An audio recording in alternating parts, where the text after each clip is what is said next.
स्थापकाय च धर्मस्य सर्वधर्मस्वरूपिणे स्थापकाय च धर्मस्य सर्वधर्मस्वरूपिणे अवतारवरिष्ठाय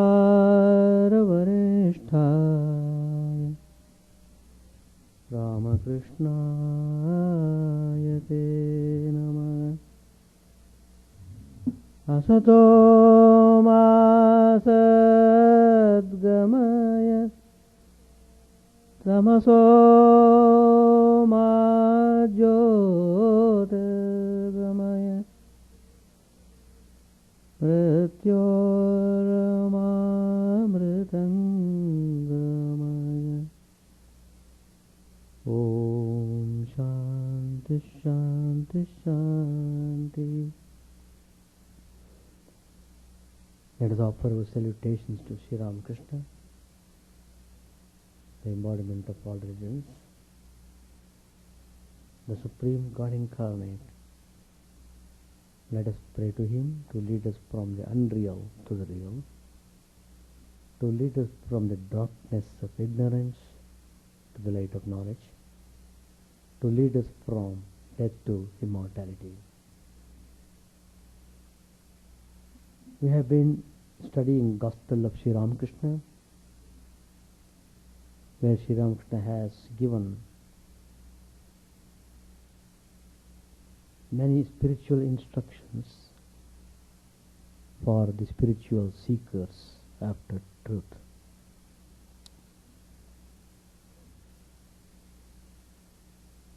Today's topic I have chosen from the Gospel,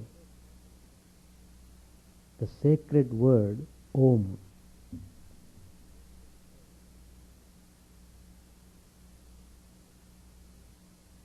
The basic scripture of Hindu tradition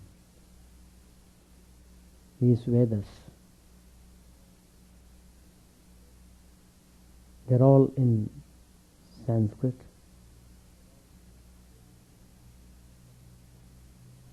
They are revealed truths of the rishis in ancient times who meditated in the forest.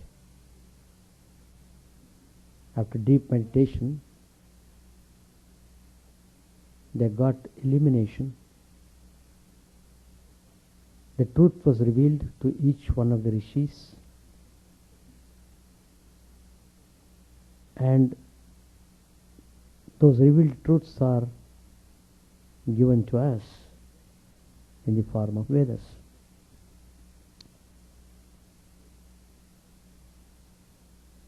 It is completely impersonal, and all its ideology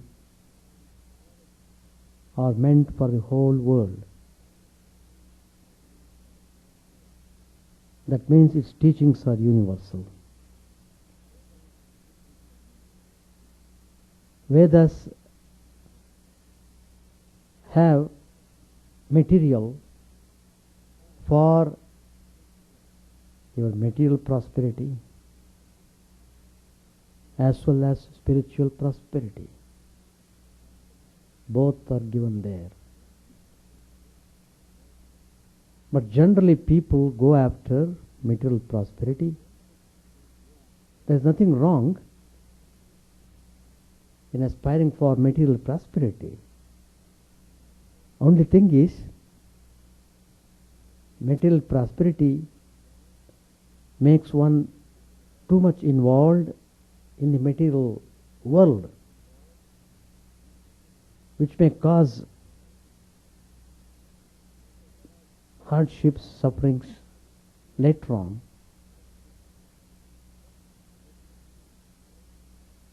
A person who is totally involved in the worldly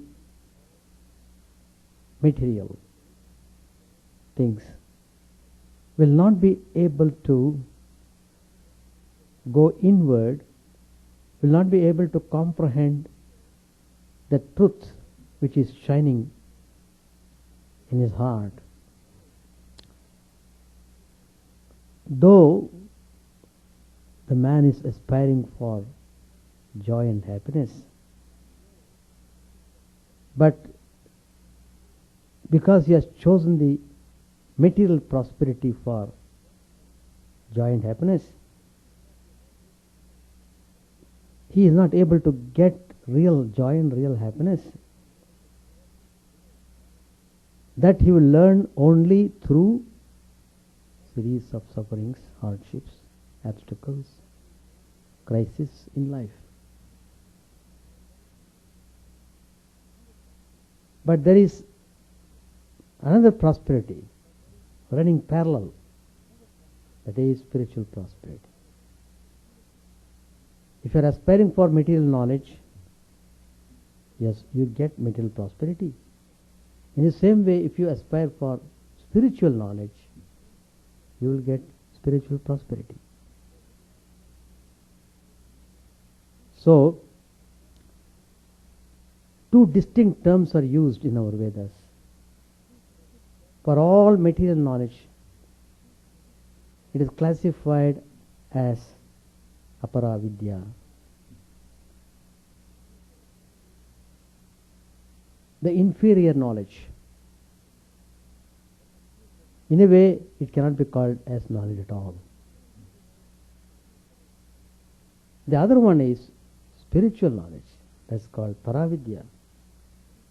That is the knowledge that we should aspire for.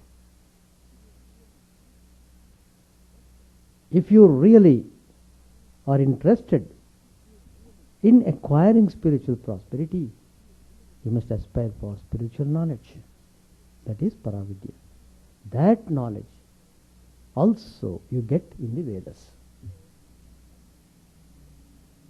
So, everything is given there. Only we are not choosing the right one. On the other hand, we are choosing the wrong one for the right one. That's the problem we are all facing in the world. Well,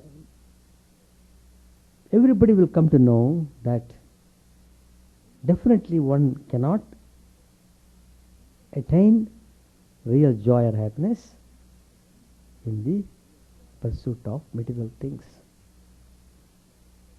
But he learns this lesson through bitter experience. It doesn't simply come by itself. One has to be convinced that this material happiness will not last long. It's always followed by pain, unpleasantness, things like that. But everyone has to pass through the fire of suffering, fire. So, then only mind gets purified. In that purified mind, you will be able to understand and grasp the spiritual ideas given in the Vedas. It's meant for everyone. Whoever wants to seek spirituality is quite welcome for the spiritual knowledge. It is not limited to particular section of people. It is not limited to particular country. Not like that. It is applicable to everyone who is sincerely seeking spiritual knowledge. So that is the introduction which I am giving. Before I start the topic, the sacred word Om.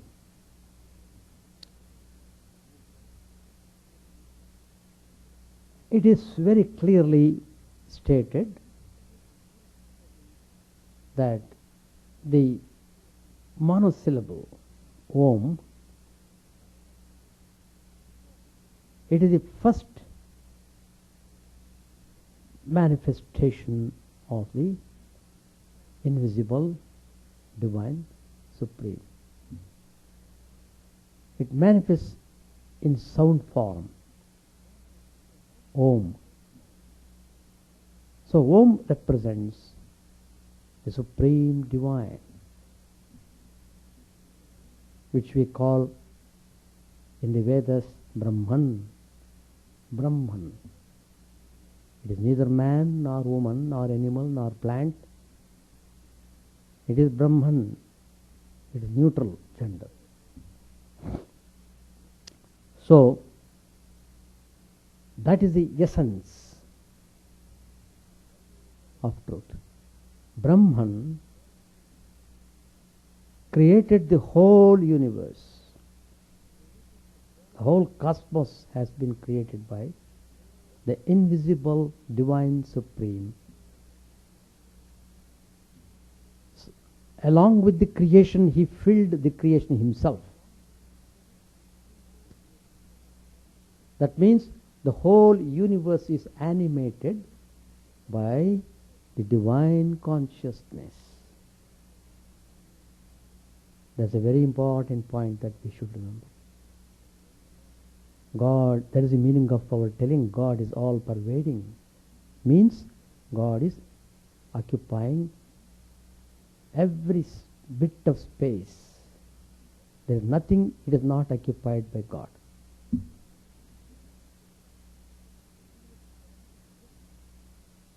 The universe cannot exist without the divine consciousness. The very fact the whole universe is animated shows that is divine consciousness supporting the creation. Just as we individuals are being supported by our individual consciousness. Otherwise you drop dead. Though the physical body may look well, if the spirit is not there, if the Chaitanya, the consciousness leaves the body, the same beautiful body looks like a log of wood. After some time even people become afraid to come near it. It begins to give rotten smell if the body is allowed to stay for long, because it disintegrates. Why it is disintegrating? Because the cementing factor has gone out. The cementing factor is consciousness. When the consciousness goes out of this material body, the material body dissolves itself into its elements.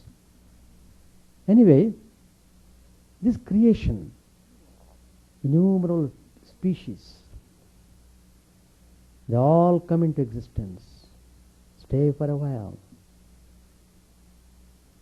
grow, then decay. Again grow, then decay. That means the whole universe is recycled again and again. There is no beginning, there is no end. Anadi Ananta, beginningless, endless creation.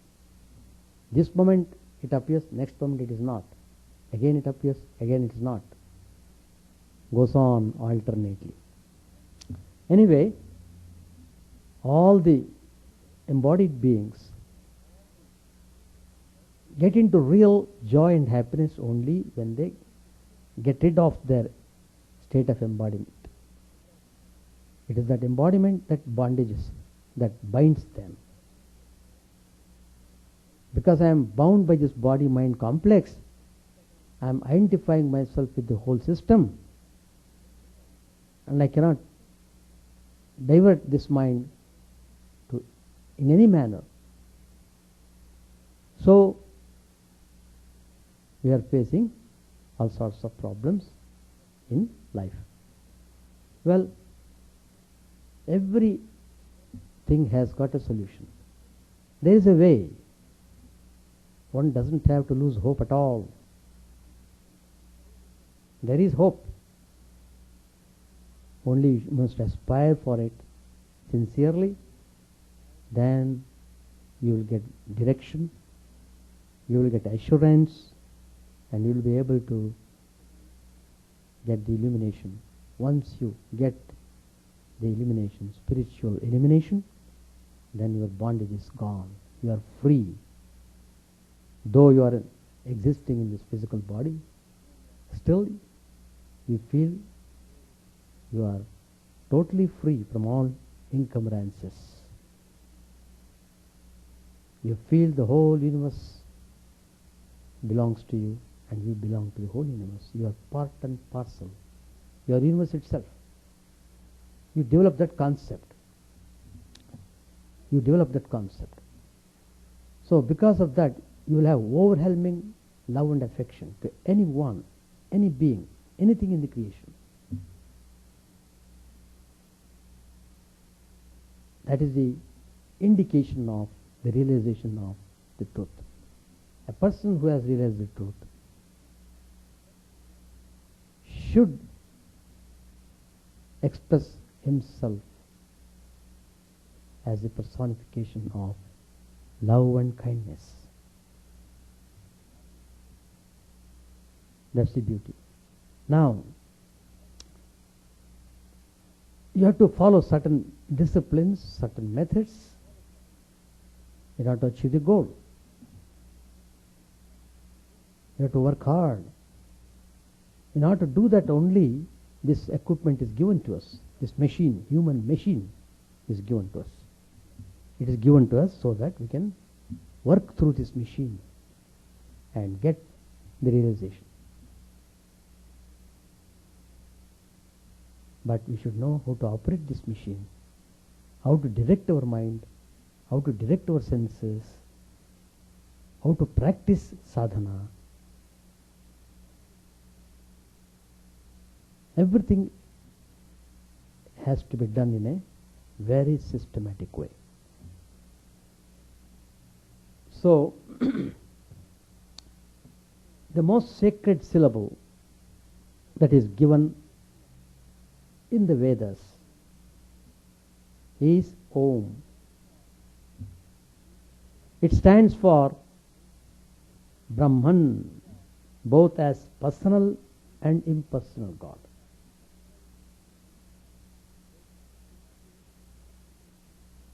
One may not be able to comprehend the impersonal God.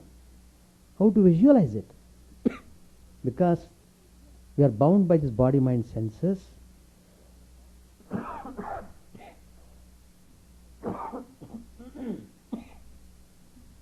So how to realize it? Because we have got eyes, we would like to see. Then only we are convinced it is real. Otherwise it may be hallucination.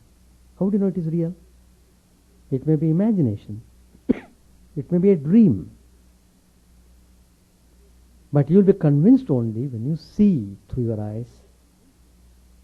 Then, oh yes, it is a fact. So in order to do that, personal God is very essential. Your ultimate goal may be impersonal, perfectly all right. But to reach impersonal God, you have to go through personal God. Not necessarily, but it is advised. It is advised to go through personal God. And that personal God may be the incarnation of God, the Mahatmas, the holy people, saints and sages, who live that life, who are illumined in the spiritual path. They are our guiding beacon light. Through their guidance, through that light, we should be able to reach our goal. So, all austerities, they aim at realizing this truth.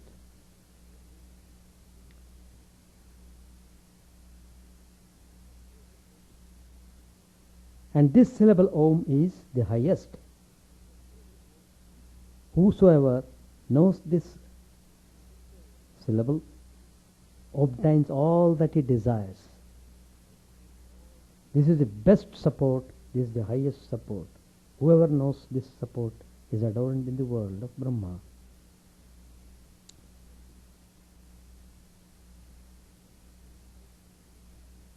The rishis and sages of ancient times practiced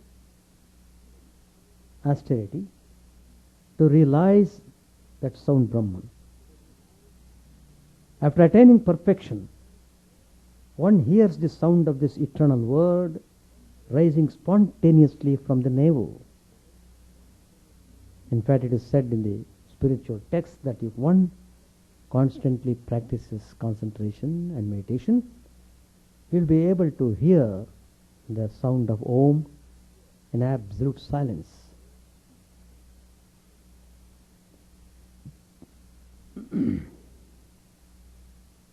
What will you gain, some sages ask, by merely hearing this sound?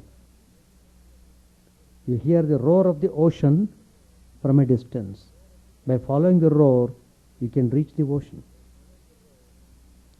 As long as there is a roar, there must be also the ocean.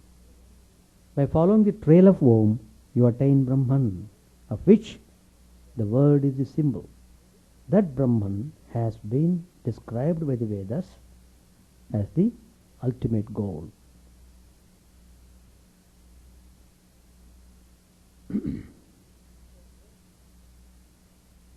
So Om, it is made up of 3 syllables, A plus U plus Ma. Ma not completely, half Ma. A, U, A, U, M becomes Om.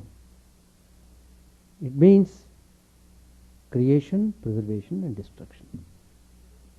All these 3 aspects are embedded in the syllable Om. Sri Ramakrishna explains this by giving an illustration. In the Gospel it is there. He compares Om to the sound of gong. You know, evening Aarti time you put gong sound. Tom, tom, like that. It is, Sri Ramakrishna explains it, it is a merging of the Leela in the Nitya. The gross, the subtle and the causal merge in the great cause. Waking, dream and deep sleep merge in Turiya. The striking of the gong is like the falling of a heavy weight into a big ocean. Waves begin to rise. The relative rises from the absolute. The causal, subtle and gross bodies appear out of the great cause. From Turiya emerge the states of deep sleep, dream and waking. These waves arising from the great ocean merge again in the great ocean. From the absolute to the relative, and from the relative to the absolute. Therefore, Sri Ramakrishna says, I give the illustration, the gong sound, tom. I have clearly perceived all these things. It has been revealed to me that there exists an ocean of consciousness, limitless. From it come all things of the relative plane, and in it they merge again. Swami Vivekananda has, in his famous lecture on Jnana Yoga, please read that if you have not read, evolution and involution. Evolution, involution. It goes ad infinitum. It evolves, it gets involved. Integration, disintegration. Continuously go on. The Sandhya merges in the Gayatri, Gayatri in Om, and Om in Samadhi. It is like the sound of a bell. The yogi, by following in the trail of the sound Om, gradually merges himself in the Supreme Brahman. So when the concentration is maximum, you just hear the most fascinating, pleasing sound of Om. and you just enjoy the hearing of that sound, and you get totally absorbed in that sound. And once you are stabilized in concentration, you get into samadhi state. That means you desire nothing else. Then only you get into samadhi.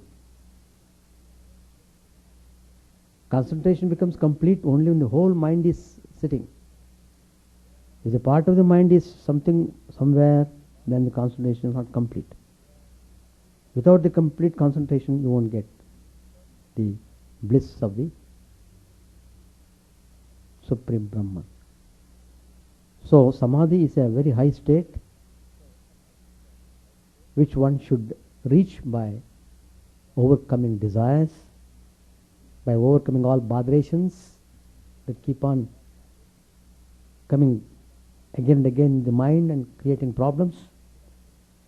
So you have to take steps how to forget all those desires,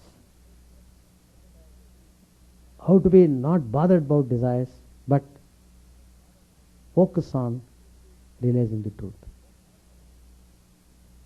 If you have to have a desire, let that desire be realizing the truth. That's the way one should practice. The importance of the recitation of and meditation on the meaning of Om. A mantra of Yajurveda salutes the sacred syllable Om and comments on the significance of Om this way. O men, by me, the resplendent protector, the matter, the face of the eternal cause is protected. The spirit yonder is the sun. The spirit dwelling inside this sun is me. I am vast like the atmosphere, greatest of all in merit and nature. Om is my name. Om is my name. So Yajurveda describes Om this way.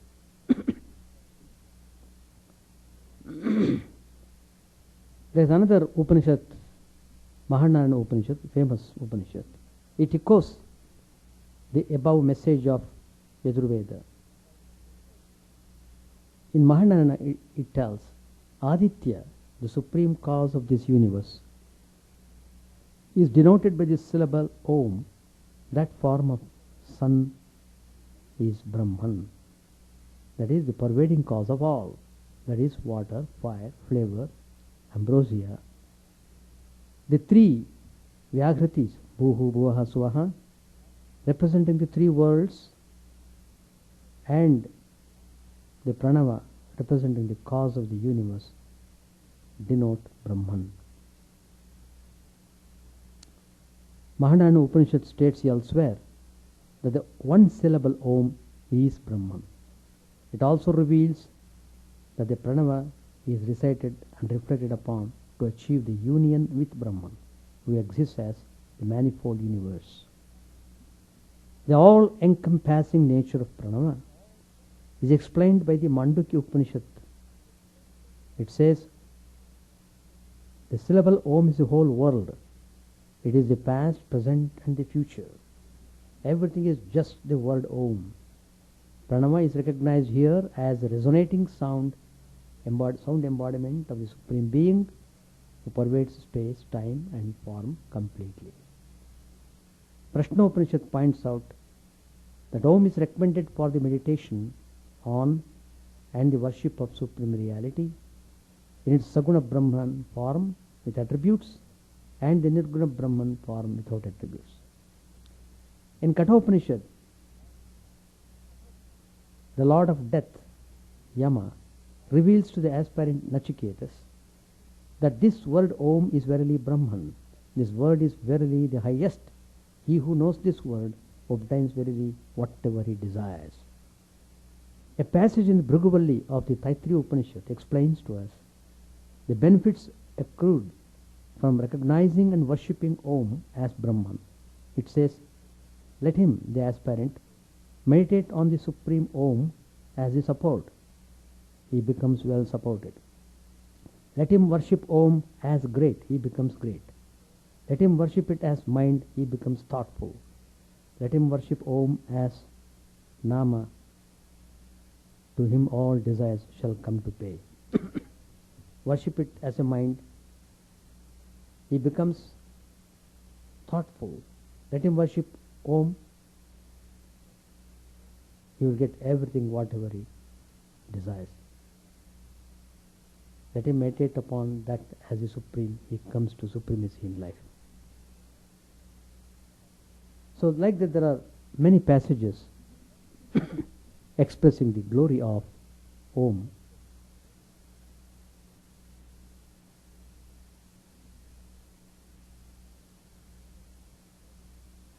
The syllable Om arises from the Sanskrit root Au, which means to protect. Om is understood therefore to protect the universe and all its inhabitants. This role of Pranavam makes all living beings bow before the Supreme Lord. Our Om or Pranava is also known as the Brahma Vidya Mantra. In this context, it is recognized as the mantra that leads the aspirants to other shore of the ocean of samsara, the abode of the Supreme Lord. Literally, the Pranava means that by which God is effectively praised. It also means that which is ever new.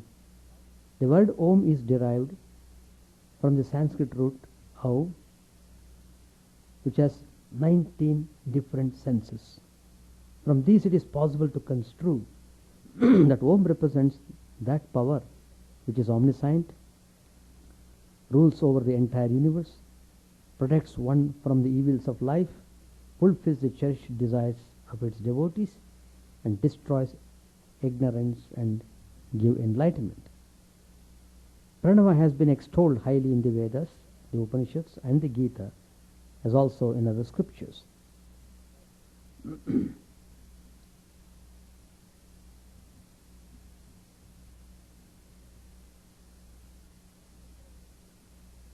Om comprises 3 independent letters, A-U-M, I said in the beginning, each of which has its own meaning and significance.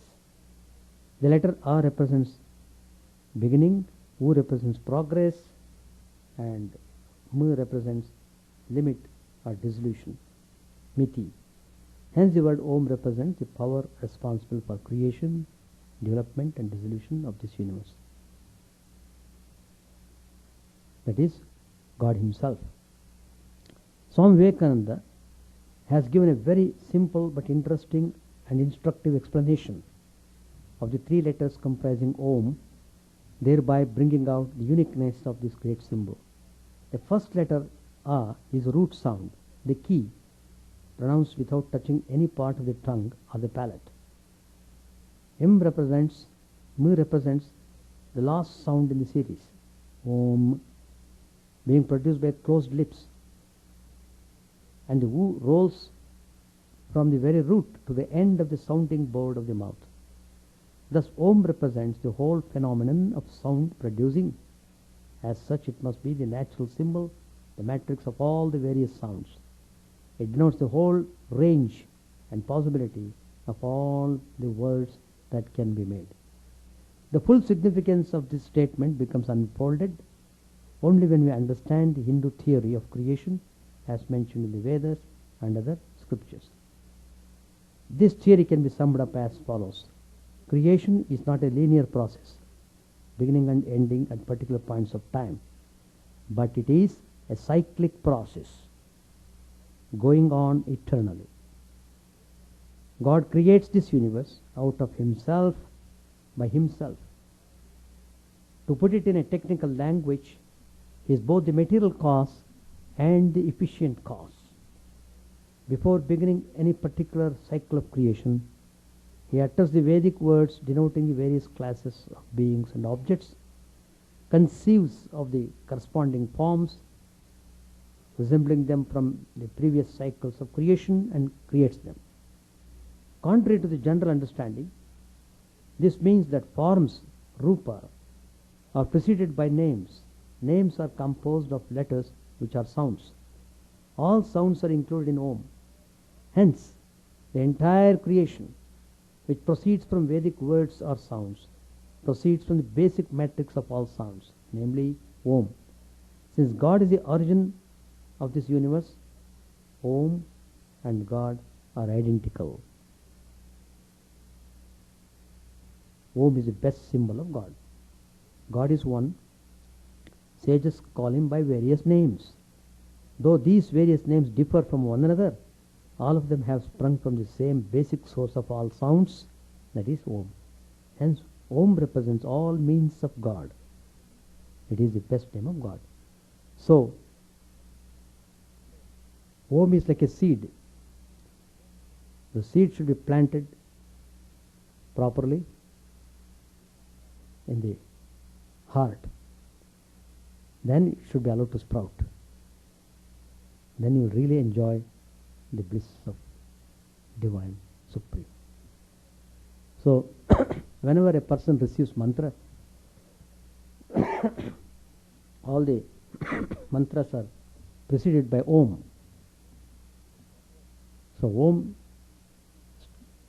should be first chanted, then the other names will come. Om Shivaya Namaha, Om Kalika Devyai Namaha, Om Lakshmi Devyai Namaha, Om Saraswati Namaha. Om should be there. Just Om itself is enough. But in order to satisfy the aspirations of the individual aspirants, in order to satisfy their temperaments and capabilities, different deities are given. A person may like Shiva, so he wants to meditate on Shiva. So naturally, Om Shivaya Namaha. Suppose he likes Rama, Om Shri Rama. Like that. Suppose he likes Christ, Om Christ. Anyway, these mantras have got spiritual potency, and whoever pursues it sincerely, following the spiritual disciplines, maintaining purity in all levels, concentrating upon your spiritual practices, and focusing your attention on the scriptures and teachings of the great masters, you will be able to reach the goal.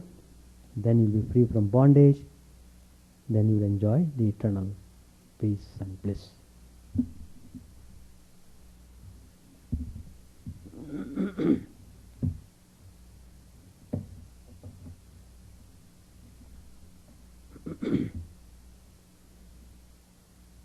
Page 818.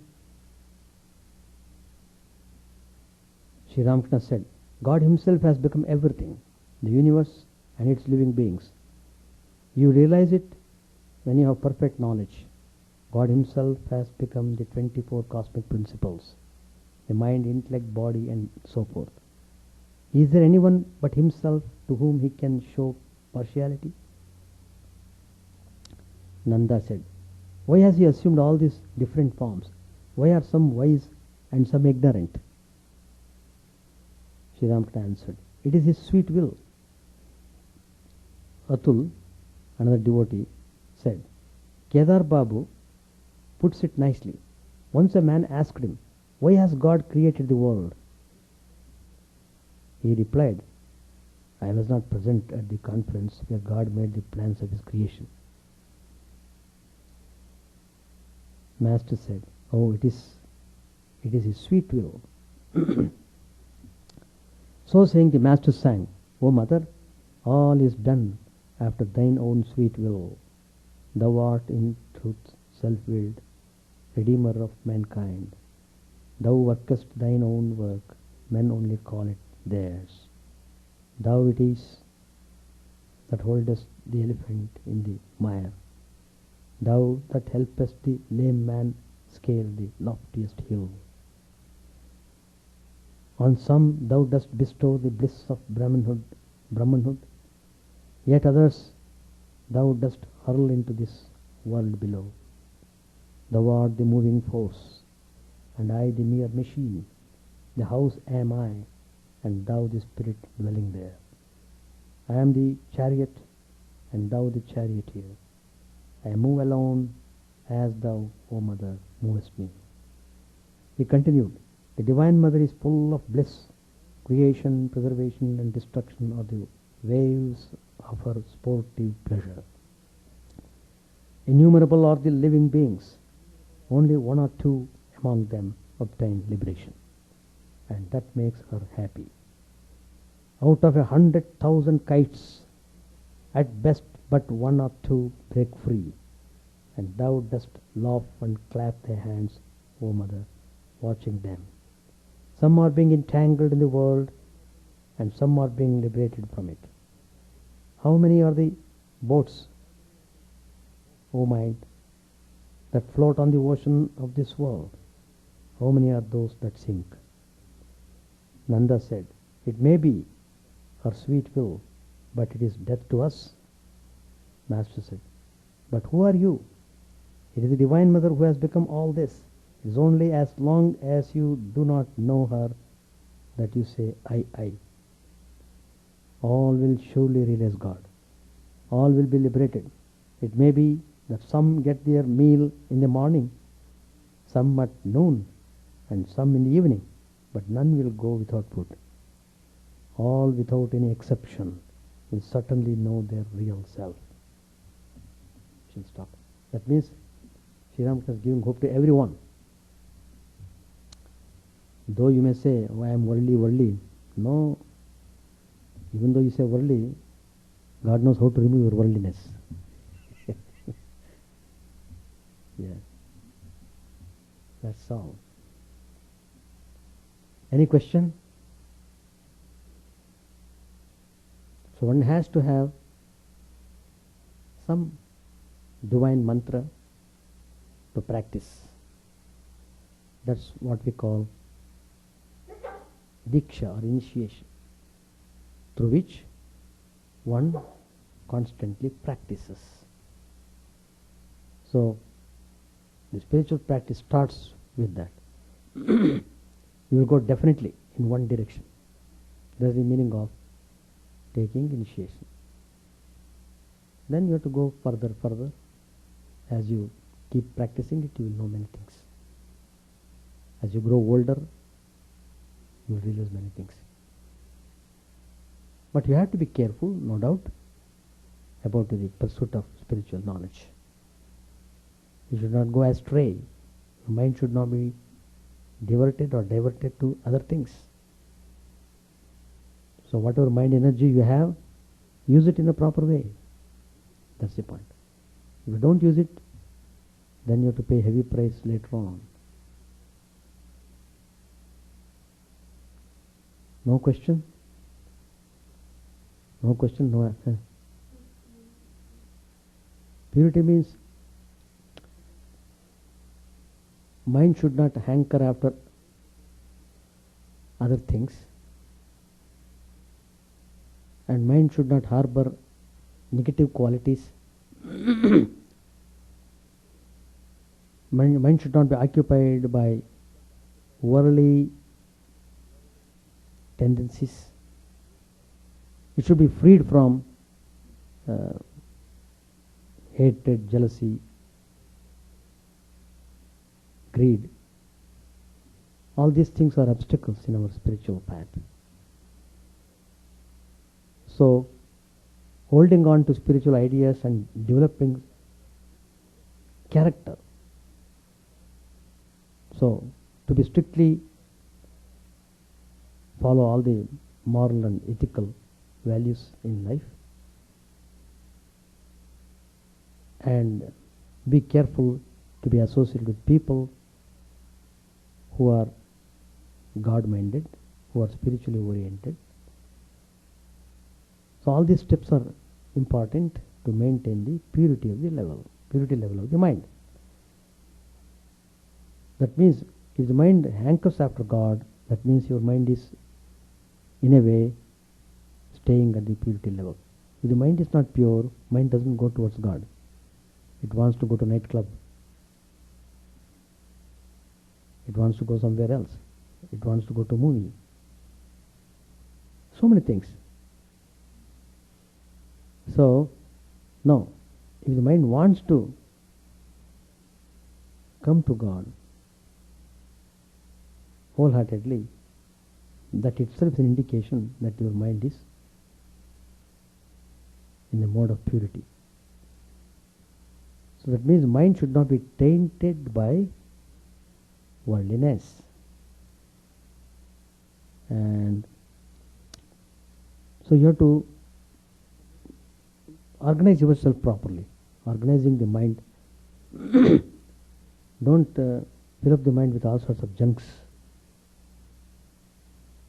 And whatever you see, whatever you hear, whatever you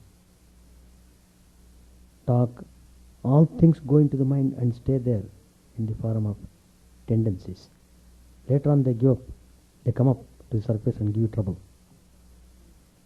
So why should you, in the first place, why should you allow such things to come? Chant the name of the Lord and His glory unceasingly, that the mirror of the heart may be wiped clean, and quench that mighty forest fire, worldly lust raging furiously within. O name, stream down in moonlight on the lotus heart, opening its cup to knowledge of thyself. O self, drown deep in the waves of His bliss, tasting His nectar at every step, bathing in His name, that bath for weary souls. Various are thy names, O Lord, in each and every name thy power resides. No times are set, no rites are needful for chanting of thy name. So vast is thy mercy, how huge then is my wretchedness, who find in this empty life and heart no devotion to thy name. O my mind, be humbler than a blade of grass. Be patient and forbearing like a tree. Take no honor to thyself, give honor to all. Chant unceasingly the name of the Lord. O Lord and soul of the universe, mine is no prayer for wealth retinue. The playthings of lust are the toys of fame. As many times as I may be reborn, grant me, O Lord, a steadfast love for thee. A drowning man in this world's fearful ocean is thy servant, O sweet one. In thy mercy consider him as dust beneath thy feet. Oh, how I long for the day when an instant separation from thee, O Lord, will be as 1,000 years, when my heart burns away with its desire, and the world without thee is a heartless void. Prostrate at thy feet let me be, in unwavering devotion, neither imploring the embrace of thine arms, nor bewailing the withdrawal of thy presence, though it tears my soul asunder. O thou who stillest the hearts of thy devotees, do with me what thou wilt, for thou art my heart's beloved, thou and thou alone. O Lord, lead us from the unreal to the real. Lead us from darkness to light, and lead us from death to immortality. May all be free from dangers. May all realize what is good. May all be actuated by noble thoughts. May all rejoice everywhere. May all be happy. May all be free from disease.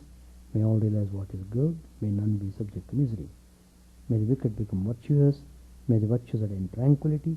May the tranquil be free from bonds. May the freed make others free. May good betide all people. May the sovereign righteously rule the earth. May all beings ever attain what is good. May the worlds be prosperous and happy. May the clouds pour rain in time. May the earth be blessed with crops. May all countries be freed from calamity. May holy men live without fear. May the Lord, the destroyer of sins, the presiding deity of all sacred works, be satisfied. For He being pleased, the whole universe becomes pleased. He being satisfied, the whole universe feels satisfied.